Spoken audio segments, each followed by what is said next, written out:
जी अस्सलाम वालेकुम जी। आज लेक्चर है बच्चों, लेक्चर नंबर 43। ऐसे ही है जी, और ऐसे ही है मेरे भाई।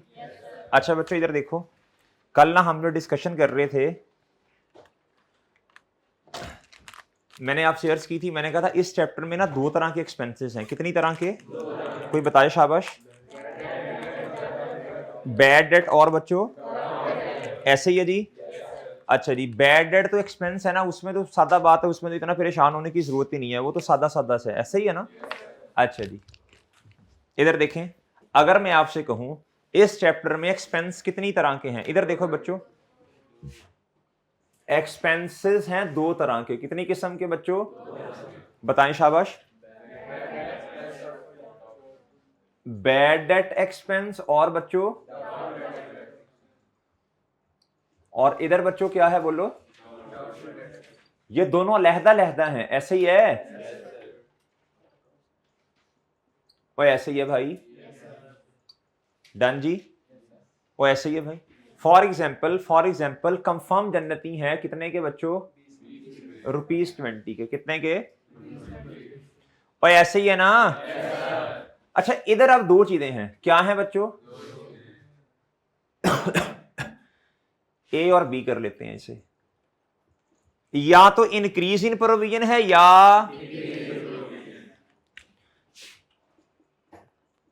ये आपने भी बनाना है, मुंह नहीं देखना। बनाओ शाबाश जल्दी, मुझे लगता है मेरा ही पेपर है बस। हैं आप तो माशाल्लाह पढ़े लिखे हैं जी। और साइंसदान, हेलो। और साइंसदान, और इधर देखो, इधर देख, इधर देख, इधर देख।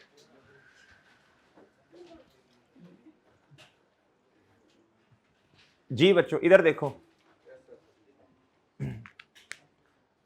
इंक्रीज इन प्रोविजन जो है ये कैसे आती है बताओ शाबाश। शाबाश, well done. Increase in provision का मतलब है शक ओपनिंग में भी था, अगर तो डेटर्स हैं तो फिर ओपनिंग में भी तो शक होगा ना। ऐसा मैं आपको एक सिंपल बात बताऊं, लॉजिकल प्रैक्टिकल बात बताता हूं बच्चों, जब उधार पे सेल की जाती है ना तो ऐसा नहीं होता कि नॉर्मली 99% केसेस में practically there is a possibility के कुछ डाउट है। जब उधार पे सेल की जाती है ना बच्चों, तो पहले ही पता होता है कि कुछ पैसे रिकवर नहीं होने। तो सर फिर उधार पे सेल क्यों की जाती है बच्चों? इसलिए की जाती है ताकि सेल बढ़े। क्या हो बच्चों? सेल बढ़े। क्या बढ़े बच्चों? लोगों के पास पैसे नहीं भी हैं तो उनको टाइम दे दे 30 दिन का, 40 दिन का, ताकि सेल बढ़े। जब सेल बढ़ेगी तो बच्चों पैसे भी तो आ रहे होंगे ना। वो सही है। अच्छा जी, कैश फ्लो भी तो इंप्रूव होगा ना, कैश का फ्लो इंप्रूव होगा, पैसे ज्यादा आ रहे होंगे फिर। अच्छा, इंक्रीज इन प्रोविजन क्या होती है बच्चों बताओ शाबाश। मैं अब इक्वेशन लिखने लगा हूं, आसान करते हैं बात को। मैंने कहा था कल वाले लेक्चर समझ लें, इंशाल्लाह आगे चीजें आसान होंगी, आगे प्रैक्टिस ही है 3-4 दिन। जी बच्चों बताओ शाबाश, ओपनिंग ज्यादा होगा या क्लोजिंग? क्लोजिंग बच्चों ज्यादा होगा ओपनिंग से। इंक्रीज इन प्रोविजन डिफरेंस है ओपनिंग और किसका बच्चों? जी, ओपनिंग प्रोविजन कम है किससे बच्चों? जिसकी तरफ मुंह खुला होगा बच्चों वो ज्यादा होगा। ये रूल याद कर लें बस इस तरह ना, ये ग्रेटर देन का साइन होता है ना। मुंह किसकी तरफ खुला है? इसके बाद क्लोजिंग प्रोविजन ज्यादा है ना बच्चों। और बात समझ आ रही है साइंसदानों? फॉर एग्जाम्पल मैं अपनी तरफ से कोई एग्जाम्पल ले लेता हूं। अब ये नहीं कहना सर कल तो ये ली थी, कोई नंबर एज्यूम कर लें बच्चों। ओपनिंग प्रोविजन है फॉर एग्जाम्पल जी, चलो 2 कर लो, ₹2। और बच्चों ये है जी क्लोजिंग प्रोविजन, ये आपको पता है हम कैलकुलेट करते हैं खुद। वो डाउटफुल डेट की अमाउंट होती है, वर्किंग 1। लिख देता हूं ना, भूल गए होंगे आप लोग। इधर आता है जी कैलकुलेशन फॉर प्रोविजन फॉर, मैं शॉर्ट फॉर्म में लिख रहा हूं। सबसे पहले डाउटफुल डेट की अमाउंट होगी तो प्रोविजन निकालोगे ना। इधर आएगा बच्चों क्या? डाउटफुल डेट की अमाउंट आएगी। क्या आएगी बच्चों? इधर क्या आएगा बच्चों? की परसेंटेज आएगी। ओके बच्चों, फिर क्या आ जाएगा? प्रोविजन की। वो ऐसे ही है। अच्छा मैं ना अभी आपकी ना बेइज्जती बनाई जा रहा हूं इस चैप्टर की, ठीक है ना? तो कोई परेशान नहीं होना, आप रिलैक्स रहना। जब तक आपको समझ नहीं आएगी मैं आगे चलूंगा ही नहीं। और ठीक है ना, तो ईजी हो गया इंशाल्लाह जी। डाउटफुल डेट की अमाउंट बच्चों बताओ शाबाश। हमारा टारगेट ये नहीं है कि आपको काउंटिंग का पेपर पास करवाना है ना, कतन ये टारगेट नहीं है। पेपर पास करवाना तो कोई बड़ी बात नहीं है भाई, बेस बनाना, क्या करना, बुनियाद इंशाल्लाह मजबूत हो गई तो आपके जितने भी काउंटिंग के आगे जितने भी पेपर आने हैं इंशाल्लाह कंफर्टेबली आप क्या कर लेंगे। और एक बात सुन लो बच्चों, ऑनलाइन वाले सुन लो गौर से, अगर तुक्कों पे चलना है बस ठीक है, पेपर ठीक है, कुछ समझ आया नहीं आया, भाई बेस ना बनी अगले सब्जेक्ट्स में फंस जाओगे। मैं आज आपको बता रहा हूं, मेरी बात नोट कर लो कहीं, भाई समझ आ रही है, पेपर पास करवाना कोई बड़ी बात नहीं है बच्चों, बेस मजबूत करनी है। क्या करनी है, ये होगी ना बच्चों, आगे इंशाल्लाह काउंटिंग वाले सब्जेक्ट्स में आपका इंटरेस्ट डेवलप होगा। क्या होगा आगे, यार मसला कोई नहीं है, इंशाल्लाह बेस बनी है, नई नई चीजें सीखनी है, बेसिक्स तो यही है सारी की सारी जी। आ जाओ बच्चों इधर, फॉर एग्जाम्पल बच्चों ये है जी 3, यही मेरे ख्याल मैंने एग्जाम्पल कर रखी थी शायद, मेरा ख्याल है। आप बताओ ये रुपीस कितना आ गया बच्चों, ठीक है। अच्छा आप देखो बच्चों, ओपनिंग ज्यादा या क्लोजिंग, तो इन दोनों का जो डिफरेंस है वो इंक्रीज इन प्रोविजन है ना, कितना है वो बोलो शाबाश। इसका मतलब है इंक्रीज इन प्रोविजन है बच्चों रुपीज 1, क्या है बच्चों, डन बच्चों, डन बच्चों। अगर मैं आपसे पूछूं मुझे टोटल एक्सपेंस बताओ जो प्रॉफिट और लॉस में ऑपरेटिंग एक्सपेंसेस में जाना है, टोटल की बात की है मैंने, टोटल बच्चों बैड ये हो गया और इंक्रीज इन प्रोविजन कितना 21 हो गया, कितना हो गया बच्चों, डन, डन बच्चों। प्रॉफिट और लॉस में ऐसे लिखते हैं ना, ये प्रॉफिट और लॉस स्टेटमेंट होगी। अब देखो हमारे पास चीजें ही नहीं है बच्चों, प्रॉफिट और लॉस का क्या बन रहा होगा, प्रॉफिट और लॉस का क्या बन रहा होगा बच्चों, इसमें मेरे पास चीजें नहीं है बच्चों, ना सेल है ना कॉस्ट ऑफ सेल, रेलिवेंट चीज क्या, ऑपरेटिंग एक्सपेंस ना, ऑपरेटिंग एक्सपेंस में भी क्या बच्चों, भाई ऑपरेटिंग एक्सपेंस भी सारे नहीं है, इसलिए तो मैंने एक्सट्रैक्ट लिखा है।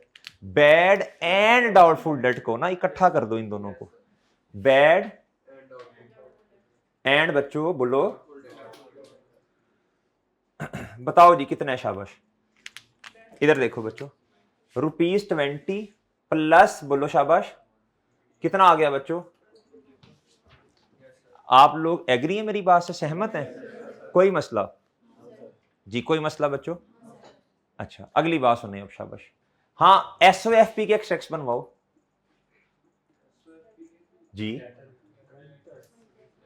डेटर कल वाली एग्जांपल ले लो ना, करंट एसेट्स आएंगे ना, वो देखो ना टोटल डेटर्स 80 थे ना बच्चों, मैं कल वाला ही रिवीजन दोबारा करवा रहा हूं कल वाली जी। बच्चों 80 थे ना, कैसे 100 थे टोटल, उसमें से कंफर्म जन्नती चले गए, बैड एड एक्सपेंस डेबिट डेटर क्रेडिट हो गया ना बच्चों। हमने अज्यूम ये किया था इस 100 रुपए में बैड एड एक्सपेंस को उन्होंने खुद एडजस्ट नहीं किया, हमने खुद करना है, इसका मतलब 100 रुपया अनएडजस्टेड था ना जी, वो खुद कर देते तो बहुत अच्छी बात थी। अच्छा डेटर्स कितने आए थे कल बोलो शाबाश, ये थे बच्चों एडजस्टेड, ग्रॉस एडजस्टेड, शाबाश ये सही बोला कोई बच्चा। इसमें से लेस क्या करना है, मैं जरा शॉर्ट फॉर्म लिख लूं, कितनी है बच्चों क्लोजिंग, डन, डन। इधर बच्चे ना गलती करते हैं, जो जितना इंक्रीज आया होता है ना वो 1 रुपया इधर लिख देते हैं। अल्लाह के बंदो 1 रुपया नहीं आना, 2 तो पहले आ चुका होगा ओपनिंग में, एक मजीद इंक्रीज हुआ तो 3 टोटल ना हुए। इधर तो क्लोजिंग बैलेंसेस नहीं लिखते एसओएफपी में। इधर कितना आएगा बच्चों, इधर कितना आएगा, ये अब कौन से डेटर्स आ गए, net debtors after deduction of provision for जी जी, ये पिछले सालों की होगी ना, तो पिछले साल में कर दिया ना, तो भाई 2 रुपए तो वो हो गए ना, क्लोजिंग बैलेंस आ रहा है, एक मजीद अब इसमें अपने साल वाला कर लेना है। और चन कैश का बैलेंस पिछले साल तो हमारे पास 10 रुपए था, इस दफा मजीद 5 रुपए आए, तो 5 लिखूंगा या क्लोजिंग में 15 लिखूंगा, क्लोजिंग के अंदर तो आज तक के बैलेंस नहीं होगा, आज तक इस वक्त इतना बैलेंस मेरे पास इस तारीख पे पड़ा हुआ है चांद जी, उस 10 को जाया कर देते हैं, फिर वो हमारा है ही नहीं। आज तुम्हारी जेब में कितने पैसे हैं ईमानदारी से बताओ, 4 450, ये दे दो जरा इधर मुझे, क्योंकि छोड़ो ना, ये आज का दिन खत्म, आज आखिरी क्लास है ना ये वाली, तो आज का दिन खत्म, कल नए सिरे से शुरू करेंगे। अब तुम नहीं मानोगे इस बात को। डेटर के बैलेंस भरी तुम कह रहे हो कि सर इधर आप 1 माइनस करें, अपने भरी तुम कह रहे हो नहीं, तुम्हारे पास इस टाइम 450 है, ठीक है जी। मैं कहता हूं कि तुम्हारा कल अकाउंटिंग पीरियड खत्म हो जाएगा। अब्बा जी ने आज तुम्हें, अम्मा जी ने आपको दुकान पे भेजा 500 रुपया देके, 300 की चीजें आई, 200 वापस करना था आपने, 50 अम्मा जी को वापस किए, 150 रुपया आपने काट लिया अपना पॉकेट मनी। अब 150 रुपया ऐड करना है 450 में कि नहीं करना? करना है ना। मैं कहूंगा नहीं, तुम्हारा 150 है, बाकी 450 रहने दो। जी जी जी जी भाई, वो इसमें से ऑलरेडी कम हो गए होंगे ना पिछले साल, वो एडजस्टमेंट ऑलरेडी हो जाती है। इसमें सिर्फ ग्रॉस लिखते हैं, इसमें सिर्फ बैड डेट एक्सपेंस आते हैं। ये 2 पिछले साल का था, सही है। अब ये मजीद 1 रुपए से बढ़ गया, सही है भाई। ये क्लोजिंग है 2 रुपए का, ये ऑलरेडी पिछले साल माइनस हो गया होगा ना। अब इस साल 1 रुपया मजीद भी तो आया ना, क्लोजिंग बैलेंसेस माइनस करने हैं, इसमें से कितने करने हैं? 2 तो पिछला होगा, वो तो पिछले साल का है। इस साल 1 रुपया आया, तो टोटल क्लोजिंग कितना है? हमेशा क्लोजिंग में सारी चीजों का इंपैक्ट लेते हैं, आखिरी दिन देखना है कितना है। समझ आई है? अच्छा, अब आप इधर आओ, अब आ जाओ डिक्रीज पे बच्चों, डिक्रीज पे आ जाओ बच्चों। डिक्रीज में बताओ, खुद सोचो खुद सोचो खुद सोचो, डिक्रीज में क्या होगा? खुद सोचो, खुद सोचो बच्चों। डिक्रीज का मतलब है शक कम हो गया। शक बच्चों इधर देखो, शक कम होने का मतलब है ओपनिंग में शक ज्यादा था, अब क्लोजिंग में जी। इसका मतलब है ये ऐसे बनेगा, ओपनिंग प्रोविजन ज्यादा है किससे? अच्छा जी, अब आप इधर देखो बच्चों, कोई भी एग्जांपल ले सकते हो, कोई भी एग्जांपल ले सकते हो। ओपनिंग में करो आप ₹2 कर लो, बेशक 2 कर लो, वो सेम ही रह जाएगी एग्जांपल, कोई भी अमाउंट लिख सकते हो। और इधर कर लो बच्चों ₹1। अब मुझे बताओ शक कितने से कम हुआ? अब बच्चों ये डिक्रीज इन प्रोविजन है ₹1, ये तो नेगेटिव हो गया बच्चों, ये तो नेगेटिव हो गया, ये तो क्या हो गया बच्चों? अच्छा जी, अच्छा कल मैंने क्या किया था? 5 किया था, वही कर लेते हैं, कंफ्यूजन ना आए यार। इधर देखो बच्चों, कल 5 किया था मेरा ख्याल है, ₹5, इधर मैंने 3 ही रखा था मेरा ख्याल है। अच्छा ठीक है, बताओ बच्चों डिक्रीज कितने का है? याद है ना कल ये किया था, ₹2 का क्या है बच्चों? डिक्रीज। एग्री? अब मेरा मसूब आना सवाल, मुझे टोटल एक्सपेंस बता दो बच्चों इस सिनेरियो का। ओए 2 नहीं, टोटल मरे, टोटल 20 तो ये है ना, इसमें अब प्लस नहीं होगा, कितना आ जाएगा बच्चों? इधर बताओ बच्चों, ओए सॉरी, इधर बताओ बच्चों, इधर क्या आना है? इधर तो बच्चों क्लोजिंग ही आता है, क्लोजिंग ही आता है, क्लोजिंग ही आता है। बस ये पेपर में सवाल आते हैं। पेपर में अब सवाल क्या क्या आते हैं? इधर आओ मेरी तरफ मुतवज्जे हो जरा।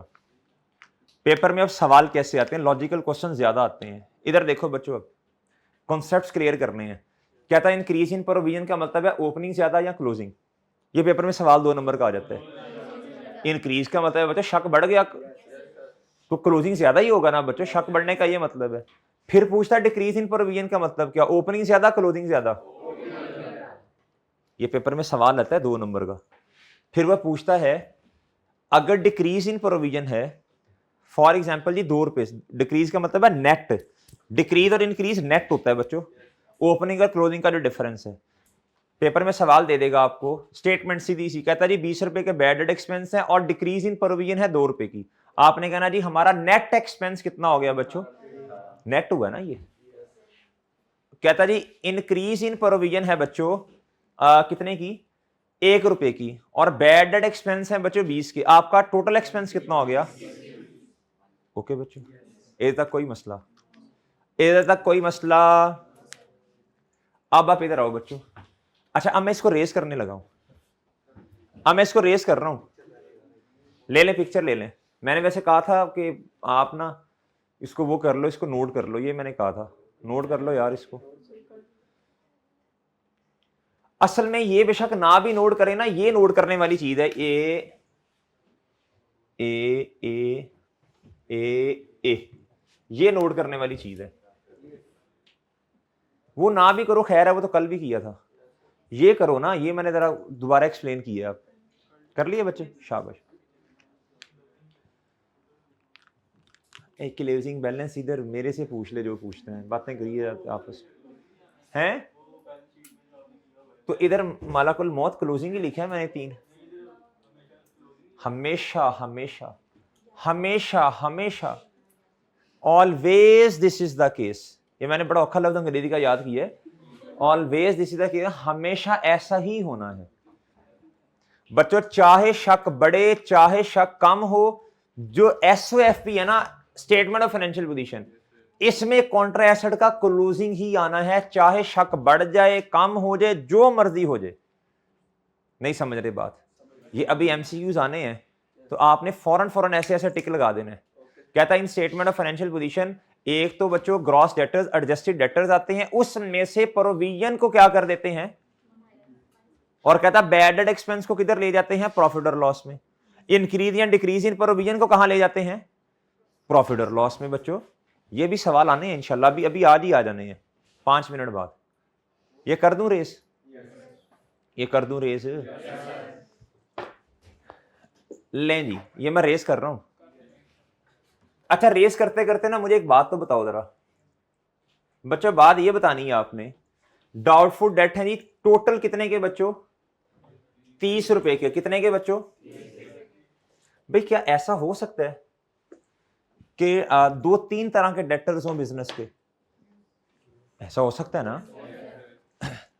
20 रुपए मिस्टर ए से लेने हों और मिस्टर, अच्छा ऐसा हो सकता है कि 2-3 ही हम करते हैं, वाह वादू सारे हैं, 8-10 हैं। कितने हैं?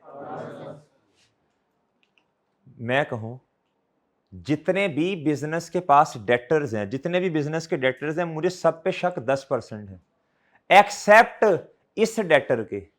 इस डेटर के अलावा बाकी सब पे मुझे शक कितना है, और इस पे मुझे शक है 70%, 80%, 100%, 40%। इसका मतलब है मैंने 2 बातें कर दी। मैंने कितनी बातें की? 2 बातें। मैंने सारों को अलहदा कर दिया, सारे डेटर्स को, और उसमें से एक बंदे को या 2 बंदों को मैंने क्या कर दिया, अलहदा कर दिया। जैसे जैसे मैं एग्जांपल देता हूं। मैं कहता हूं जी इस क्लास के सारे बच्चे क्या हैं, बहुत अच्छे हैं। किसी एक को मैं कहूं कि ये माशाल्लाह बहुत ही अच्छा है, सही है, यानी मैंने सारी क्लास को कहा कि ये सारी क्लास क्या है, बहुत अच्छी है। उसमें से मैंने किसी एक या 2 को कह दिया कि ये तो माशाल्लाह बहुत ही ओबीडिएंट है, सही है। इसका मतलब मैंने सारों को अलहदा कर दिया। ये जनरल पब्लिक हो गई बच्चों। ये क्लास बहुत अच्छी है, ये जनरल स्टेटमेंट है। क्या है बच्चों? उसमें से 1 या 2 बच्चों को मैंने कह दिया, 3 बच्चों का इनका तो लेवल ही कमाल हो गया ना जी। आपका विजन है सर, इनका तो विजन ही कमाल, ये तो बहुत ही कमाल है। अच्छा आप नहीं समझे आप। अच्छा मतलब इनका तो लेवल है ना। मैंने इन 2-3 को क्या कर दिया, लहदा कर दिया। इसका मतलब है मैंने 2 बातें की हैं। एक मैंने जनरल बात की है, जनरल स्टेटमेंट दी, और एक मैंने स्पेसिफिक बात कर दी। और दूसरी बात मैंने क्या कर दी, मैंने स्पेसिफिक बात कर दी। जनरल बात मैंने ये की है कि जी सारी क्लास बहुत बढ़िया, इसमें से 2-3 बच्चों का तो लेवल कमाल हो गया ना बस।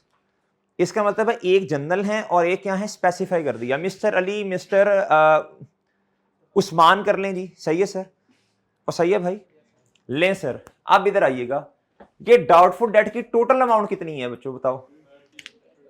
ये याद रखनी है आपने। मैंने कहा इसमें से मैंने स्पेसिफिक कर दिया बच्चों, स्पेसिफिक प्रोविजन। क्या बच्चों? मैंने कहा जी मिस्टर अली, यहां क्या उसका नाम है, कोई भी नाम रख लो। मैंने कहा जी उस्मान कर लो, ये स्पेसिफिक। मैंने कहा जी ये 10 रुपए के हैं। कितने के हैं? टोटल 30 रखना है, टोटल ना चेंज करना। और मैंने कहा जो बाकी सारे बच गए हैं, चलो 5 कर लो ना, बाकी जो सारे बच गए हैं जनरल प्रोविजन, ये कितनी बच्चों, टोटल कितना आया बच्चों? टोटल तो इतना रहा ना। मैंने कहा सारों पे, ये सवाल में आता होता है नॉर्मली बिजनेस को जो शक है, जो प्रोविजन है, जनरल प्रोविजन इसे कहते हैं, या नॉर्मल प्रोविजन जो है वो है जी 10%। कितनी है? लेकिन इस पे मिस्टर फलां फलां पे, या फलां फलां सेल पे, फलां फलां इनवॉइस पे, ये मैंने स्पेसिफाई कर दिया। इस पे जो शक है ना बच्चों, वो है 80%। क्या है? यानी 80% अमाउंट पे क्या है बच्चों, डाउट है। अब मुझे बताओ इसको क्या करेंगे, ये आ जाएगा 2.5 और ये कितना आ जाएगा, तो टोटल कितना बन गया बच्चों, डन, डन बच्चों, जी ये अच्छा, और बात समझ गए हो। ये मैंने क्या कर दिया बच्चों, ये अब मैंने क्लोजिंग प्रोविजन निकाल ली है। क्या की है बच्चों, लेकिन क्लोजिंग प्रोविजन में एक जनरल प्रोविजन है, एक क्या है, कितनी है टोटल, इसमें स्पेसिफिक कितना है और जनरल। डन बच्चों, डन बच्चों, डन। कुछ भी नहीं किया, लहदा परसेंटेजेस लगा दी हैं और तो कुछ नहीं किया, समझे हो। और अगर कभी सवाल में कह दे सारे डेटर्स जो हैं जो 25 रुपए के हैं उन पे शक कितना है, और कहे जी एक स्पेसिफिक डेट है या स्पेसिफिक इनवॉइस है, नाम लिख दे कोई, या स्पेसिफिक इनवॉइस की बात करेगी, ये इस सेल पे ये जो सेल हमने फलां को की, नाम नहीं बताया, कहता जी वो स्पेसिफिक है, क्या है, कहता जी उस पर स्पेसिफिक प्रोविजन अप्लाई कर दो। अगर तो परसेंटेज दी होगी तो अप्लाई कर देंगे, ना दी हो तो बच्चों फिर क्या करेंगे, फिर इधर कितनी परसेंटेज एज्यूम करूंगा, फिर 100% एज्यूम करूंगा, फिर मैं कहूंगा इस इनवॉइस पे 100% शक है, इस डेटर पे 100% शक है, ठीक है, ऐसा भी हो सकता है। बहरहाल हमारे इस सवाल में मैंने कितनी एज्यूम की है, अगर मैं ऐसा नहीं करूंगा ना बच्चों, इधर देखो, अगर मैं लहदा नहीं करूंगा तो मैं सारों पे 30 पे 10% लगा दूंगा, जो कि क्या है, गलत है, ठीक है, इधर बातें समझ आई हैं। अगर तो सवाल में स्पेसिफिक ना दिया हुआ तो सारों पे सेम लग जाएगा, अगर स्पेसिफिक की बात की हुई तो फिर सारों पे सेम, ये तक बात समझ आती है आपको। अच्छा जी, ओके, बाकी सारा कुछ वही है। अगर मैं कहूं ओपनिंग प्रोविजन है जी 3 रुपए की फॉर एग्जांपल, तो बच्चा क्लोजिंग कितनी है, और अल्लाह के बंदो ओपनिंग प्रोविजन है कितने की बच्चों, 3 की, और क्लोजिंग कितनी है, तो बताओ इंक्रीज है या डिक्रीज है, इंक्रीज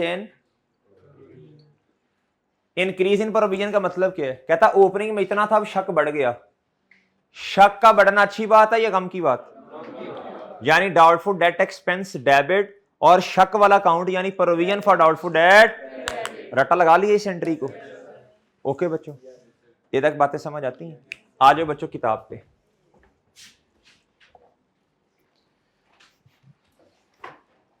आ जाए बच्चों सफा नंबर 89, पेज नंबर 89 पे आओ। टाइप्स, अजान हो रही है जी, ये रोक दीजिएगा, अजान सुन रहे जी बच्चों। जी मैं क्या बता रहा था, अच्छा आ जाए इधर, कहता जी ये पेज नंबर है भाई 89, कहता टाइप्स ऑफ अलाउंस या प्रोविजन ऑन, ये टाइप्स एक है बच्चों स्पेसिफिक और एक क्या है, कहता doubt on any specific debtor, नाम लिख दे क्वेश्चन में, और एनी स्पेसिफिक कहे जी फलां इनवॉइस है, इनवॉइस मतलब जितने की सेल की ना, कहता इतनी अमाउंट पे हमें क्या है, डाउट है, सही है ना, इतने परसेंट डाउट है, इसका मतलब है दोनों की परसेंटेजेस डिफरेंट होंगी ना, इसलिए इनको लहदा लहदा की है, और सही है। क्या था general provision, receive, general provision कैसे आती है बच्चों बताओ जरा, शाबाश, इधर देखो, सबसे पहले आपके पास होंगे टोटल डेटर्स, क्या होंगे बच्चों, अब सवाल यह है या तो ये एडजस्टेड होंगे या क्या होंगे, अनएडजस्टेड, एडजस्टेड होंगे या क्या होंगे, हमें कौन से चाहिए डेटर्स, एडजस्टेड क्या अनएड, गलत वाले सही वाले, यानी सही और गलत का कैसे पता चलेगा, क्या बैड एक्सपेंस को डेटर जो क्लोजिंग पे डेटर्स हैं उसमें से माइनस होना चाहिए या नहीं होना चाहिए ना बच्चों। अब अगर नहीं हुए तो इसका मतलब है ये डेटर्स अनएडजस्टेड हैं, फिर आप इसको एडजस्ट करोगे, क्या करोगे, अब मसला ये है हमें कैसे पता चलेगा ये एडजस्टेड है या नहीं, कुछ लफ्ज क्वेश्चन में लिखे होंगे, अगर तो लफ्ज लिखा है क्लोजिंग में डेटर्स इतने हैं और आगे लिखा है bad debt expense return of, इसका मतलब है रिटर्न ऑफ, उन्होंने रिकॉर्ड कर दिया होगा या नहीं किया होगा, रिटर्न ऑफ, रिटर्न ऑफ, कहता bad debt expense return of, कहता बैड डेट एक्सपेंस को हमने ऑलरेडी राइट ऑफ कर दिया। राइट ऑफ का मतलब है किताबों से निकाल दिया। और बात समझे? फिर कभी कभी लफ्ज लिखा होता है bad debt expense to be written off. अब मुझे बताओ टू बी का मतलब क्या है? अभी करना है, इसका मतलब है अभी हम खुद करेंगे। इसका मतलब है डेटर का क्लोजिंग बैलेंस अनएडजस्टेड है। फिर कभी कभी क्वेश्चन में लिखा होता है, ना लिखो कुछ भी, सब कुछ लिखा हुआ है, बता देता हूं। कहता है bad debt expense will be written of, कहता अभी हमने इनको राइट ऑफ, अकाउंटिंग पीरियड के एंड पे आके ना असल में देखते हैं, अंदाजा लगाते हैं, सही है, फिर पता चलता है कितने को राइट ऑफ करना, कितने पे प्रोविजन है। अगर तो ऑलरेडी कर दिया तो बहुत अच्छी बात, नहीं किया तो हम खुद करेंगे। विल बी रिटर्न ऑफ का मतलब क्या है बच्चों? करना पड़ेगा आपको खुद, ठीक है। इसका मतलब है क्लोजिंग बैलेंस अनएडजस्टेड है।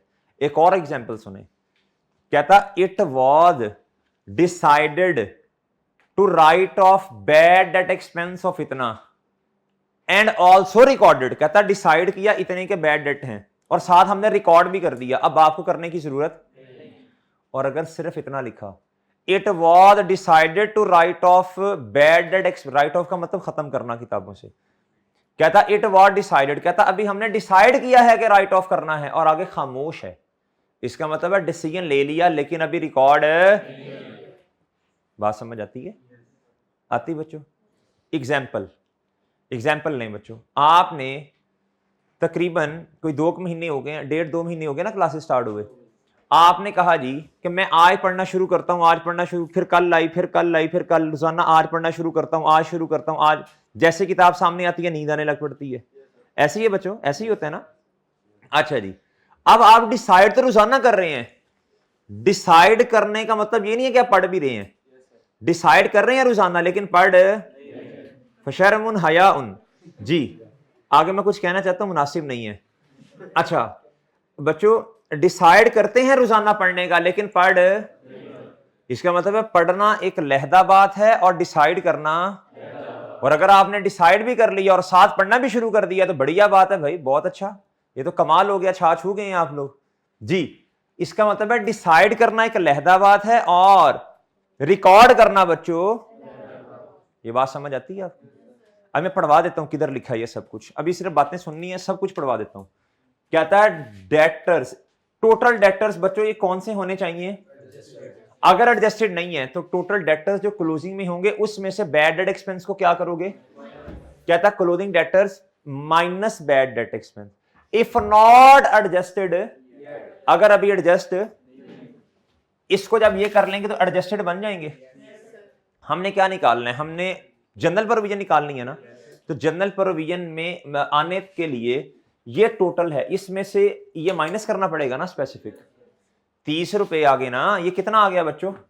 ये कितना आ गया बच्चों? 30 आ गया। ओके है? इसमें से अब क्या करना पड़ेगा? 5 रुपए माइनस करने, ये टोटल जो है, फिर जनरल प्रोविजन आएगी ना। जनरल प्रोविजन की अमाउंट बच्चों ये है ना, ये टोटल इतना आ गया ना, कितना आया बच्चों? और बात समझ रही हो? अच्छा जी, अब जब इतना आ गया, ये डाउटफुल आ गया आपके पास, अब डाउटफुल के 2 हिस्से हैं, आपको जनरल तक जाना। डाउटफुल आ गया 30 रुपए का, कितने का आया? इसके 2 हिस्से हैं ना, आपको जनरल चाहिए या स्पेसिफिक चाहिए? तो इसमें से 30 में से ये 5 ये है तो ये बैलेंसिंग नहीं आ जाएगा अल्लाह के बंदो, और बात समझ गए हो? डन डन बच्चों? अच्छा जी, कहता उसमें फिर क्या करो? स्पेसिफिक। अच्छा आपने अभी जो गलती की है ना, आपने कहा सर 4 रुपए माइनस करें, ये मुझे पता था बच्चे गलती करते हैं। ये वो देखो क्या लिखा हुआ है, ये लिखा मैंने, full amount of provision minus करनी है आपने। फिर आपने क्या करना है बच्चों, बताओ शाबाश। फिर आपके पास जनरल प्रोविजन की अमाउंट आ जाएगी, क्या आ जाएगी? डाउटफुल की अमाउंट आ जाएगी जनरल की, फिर उसमें परसेंटेज लगाएंगे तो आपके पास जनरल प्रोविजन की वो अमाउंट आ जाएगी जो उधर लिखा है मैंने 80 कितने परसेंट बच्चों, सॉरी ये 25, इस पे ये लगाओगे तो ये आ जाएगा। डन? बहरहाल समझ आ गया जो कहना चाह रहा हूं, इसको रट्टा नहीं लगाना, बस छोड़ो, आगे आ जाओ, आगे आ जाओ बच्चों। कहता why we need to deduct specific provision while calculating, कहता आप हम अलहदा क्यों कर रहे हैं, ये भी तो पता होना चाहिए ना, क्यों कर रहे हैं वैसे बताओ? दोनों की परसेंटेजेस डिफरेंट है, दोनों की परसेंटेजेस डिफरेंट है ना। कहता general provision percentage for provision is given in the question, so you need to apply relevant percentage on both. और बात समझ गए साइंसदानों? ये क्वेश्चन आपको दिया है मैंने। कहता calculate closing balance of provision account. कर सकते हैं आप कैलकुलेट? कर नहीं लेंगे? करो जरा, शाबाश। हाँ जी। कहता ड्यूरिंग द ईयर एमएस से मेड सेल ऑफ कितना बच्चों? 3 मिलियन। 3 मिलियन बच्चों, मिलियन पहली दफा देखा, थोड़ा मुश्किल आ रहा होगा। 3 मिलियन बच्चों, 6 सिफर हैं। कहता why total receivable is 10% of बच्चों टर्नओवर सेल को कहते हैं, रेवेन्यू को कहते हैं। किसे कहते हैं? लिख लो। डेटर्स कितने हैं? और भाई डेटर्स बताओ ना कितने हैं। इधर जो सेल है बच्चों, सेल, उसका कितने % डेटर्स हैं? तो डेटर्स कितने हो गए बताओ ना? 3 लाख हो गए ना। कहता bad debt expense to be. अच्छा आप देखो, वही बात आ गई ना। अब आपका लगेगा पता, अब आपका पता चलेगा। कहता bad debt expense to be written off कितने हैं? अब मेरी बात सुनो, इधर देखो, आपके पास आगे बच्चों क्या, इधर आओ, इधर ओ भाई, इधर देखो, इधर देखो। सबसे पहले तो आपको डेटर की एडजस्टेड अमाउंट चाहिए। क्या चाहिए बच्चों? क्या ये 3 लाख जो आपने निकाला ये एडजस्टेड है? टू बी रिटर्न ऑफ का मतलब बताओ क्या? अब भी इस 15,000 को माइनस कम करना है, इसका मतलब पीछे कितना रह गया? 285। 285। अच्छा। कहता one of the debtor is lying in the books कितना बच्चों? 20,000। कहता विच नीड्स प्रोविजन ऑफ कितना बच्चों? और बाकियों पे कितनी प्रोविजन बच्चों? कितना सॉल्व करना है बताओ? इधर देखो, इधर देखो बच्चों, डाउटफुल डेट की अमाउंट आ जाएगी, फिर क्या आएगा बच्चों बताओ? फिर क्या आ जाएगा बताओ बच्चों? अगर आप इधर ना, इधर देखो, अगर आप 3 लाख इधर लिख दोगे ना, ये गलत हो जाएगा। आप पहले करो बच्चों स्पेसिफिक। क्या करो बच्चों? फिर बताओ टोटल कितना है? बताओ शाबाश। 3 लाख नहीं कहना भाई, 3 लाख कौन कह रहा है? 3 लाख नहीं कहना यार, ये 285 होगा भाईजान। कैसे 285 भाई? 3 लाख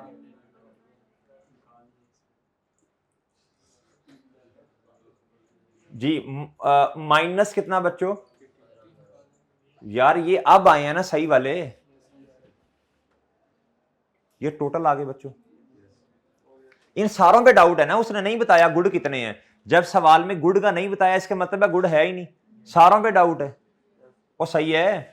अब मुझे अक्ल का मुजाहरा करना है। बताओ ये कितने हैं? तो ये बैलेंसिंग कितने हो गए बताओ? इस पे शक कितना है और बाकियों पे बताओ जरा कितना आता है? इधर है बताओ टोटल प्रोविजन कितनी? 25। ओके बच्चों, मैंने पहले वो एग्जांपल समझाई, फिर मैंने ये क्वेश्चन करवाया आपको। कोई मसला बच्चों? कोई मसला?